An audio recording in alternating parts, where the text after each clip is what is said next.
नमस्कार किसान भाइयों, स्वागत है आप सभी का आपके अपने चैनल इंडियन फार्मिंग ज्ञान में। किसान भाइयों, यदि आप धान की खेती करते हैं तो आपकी धान की फसल में भी कई तरह की समस्याएं देखने को मिल जाती हैं।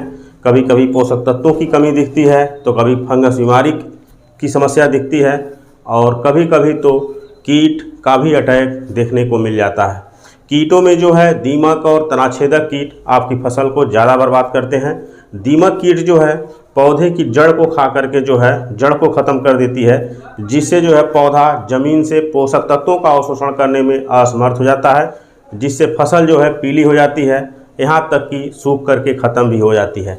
वहीं जो तनाछेदक कीट होता है वह तने भाग पर अटैक करता है और तनाछेदक कीट का जो अटैक होता है वह फसल में जुलाई से लेकर सितंबर के बीच में होता है। या तो पौधा छोटा है उस समय भी तनाछेदक कीट का अटैक होता है, और जब पौधा बड़ा हो जाता है उसमें फुटाव होता है, बालियां बाहर आती हैं, तो उस समय भी जो है तनाछेदक कीट का अटैक होता है। जब पौधा छोटा होता है तो उस समय जो है तनाछेदक कीट जो है पौधे के तने के अंदर घुस करके जो है ऊपर की ओर खाते हुए जाता है और तने भाग के अंदर के जो गूदे को है खा करके ख़त्म कर देता है, और जिसका परिणाम यह होता है कि तने के ऊपरी हिस्से को जो है भोजन मिलना बंद हो जाता है और जो तना होता है वह सूख जाता है। वहीं जब हमारी फसल का फुटाव होता है और बालियां निकल जाती हैं तो उस समय जो है तनाछेदक कीट जो है ऊपरी सिरे से जो है तने में घुसता है और ऊपर से नीचे की ओर जो है खाते हुए जाता है और अंदर के गूदे भाग को खा करके ख़त्म कर देता है, जिसका परिणाम यह होता है कि बालियों को जो है न्यूट्रिएंट्स नहीं मिल पाता है और बालियां सूख करके सफ़ेद हो जाती हैं। तो सबसे खतरनाक समय वह होता है जब खेत में बालियां निकलती हैं और उस समय जो है तनाछेदक कीट का आक्रमण हो जाता है। अब जानते हैं कि तनाछेदक कीट आता कहाँ से है। तो तनाछेदक कीट जो है तितलियों के माध्यम से आता है। तितलियां आपकी फसल में उड़ते हुए दिख जाती हैं और इस फोटो के माध्यम से जिस तितली को आप देख रहे हैं, यही तितली जो है आपकी फसल में जो है तनाछेदक कीट पैदा करती है। और इसकी कई वैरायटियां हैं, लगभग 5 से 7 वैरायटियां हैं जो आपकी फसल में जो है तनाछेदक कीट पैदा करती हैं। यह तितलियां क्या करती हैं कि आपकी पौधे की पत्तियों के ऊपर जो है अंडे देती हैं और अंडा जो है लगभग 5 से 7 दिन बाद जो है फूट करके जो है लार्वा में बदल जाता है, और जो लार्वा कीट होता है और वह नीचे गिरता है और नीचे गिरने के बाद जो है पौधे के ऊपर चढ़ने लगता है और थोड़ी दूर चढ़ने के बाद जो है तने में छेद कर देता है और तने में छेद करके अंदर घुस जाता है और घुस करके जो है तने के अंदर का जो गूदा होता है उसको खाना शुरू कर देता है।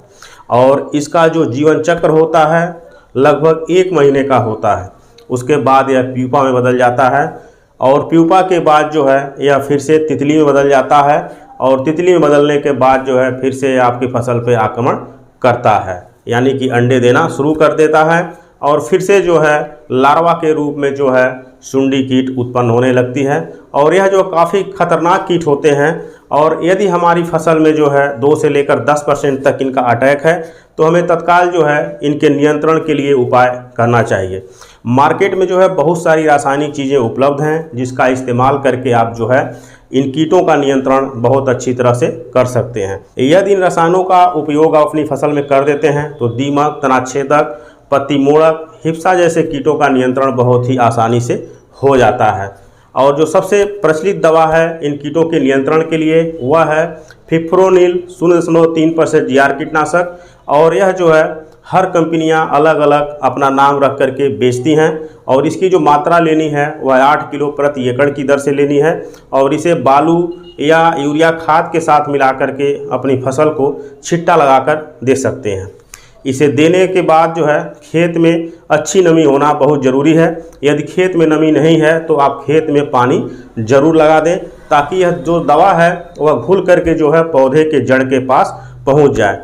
फिप्रोनिल के अलावा जो है एक दवा और है जो काफ़ी नामी है, उसका नाम है फर्टेरा, जिसमें जो है क्लोरेंटानिलीप्रोल 0.4% GR कीटनाशक है और यह जो है काफ़ी इफ़ेक्टिव रसायन है और इसका भी इस्तेमाल हम तनाछेदक और दीमक कीट के लिए कर सकते हैं। इसकी जो डोज ली जाती है धान के लिए वह 3 किलो से लेकर जो है 4 किलो प्रति एकड़ ली जाती है।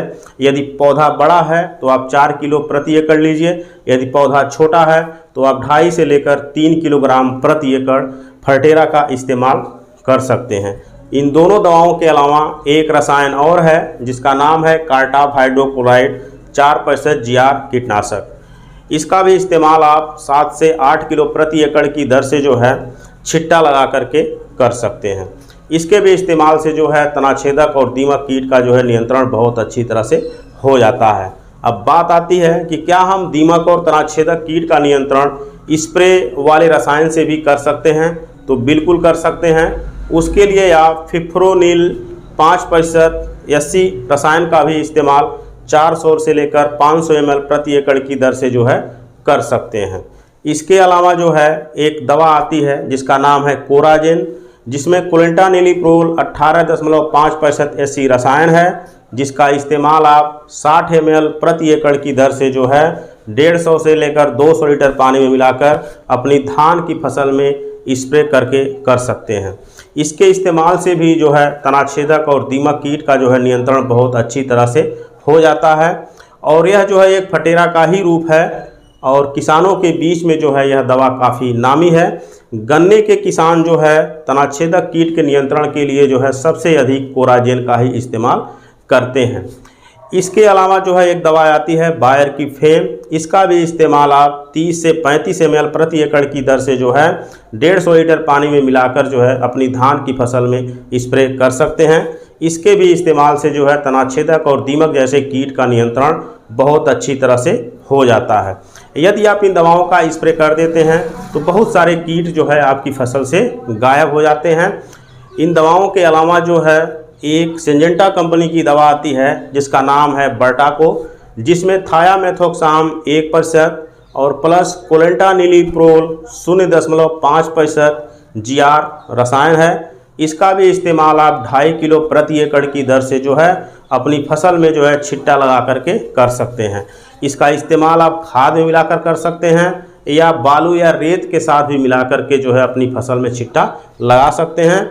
इसका भी इस्तेमाल करने के बाद जो है आपके खेत में अच्छी तरह से नमी होना ज़रूरी है। यदि खेत में नमी नहीं है तो इसका छिट्टा लगाने के बाद जो है 12 से 24 घंटे के अंदर खेत में पानी जरूर लगा दें, ताकि जो दवा है वो घुल करके जो है पौधे के जड़ के पास पहुंच जाए, क्योंकि पौधा जो है जड़ के माध्यम से ही बर्टाको दवा का अवशोषण करेगा और अपने पूरे शरीर को जो है जहरीला बना देगा। और कीट जो है पूरे पौधे के अंदर कहीं भी होगा तो बिल्कुल ख़त्म हो जाएगा। तो किसान भाइयों, यदि आपकी धान की फसल में दीमक, तनाछेदक, लीफ फोल्डर या हिस्सा जैसे कीटों का आक्रमण तेज है तो आप बताए हुए दवाओं में से किसी का भी इस्तेमाल करके इन कीटों का नियंत्रण बहुत अच्छी तरह से कर सकते हैं। तो किसान भाइयों, जानकारी अच्छी लगी हो तो लाइक ज़रूर करें। अगले वीडियो में एक नई जानकारी लेकर फिर मिलेंगे, तब तक के लिए धन्यवाद।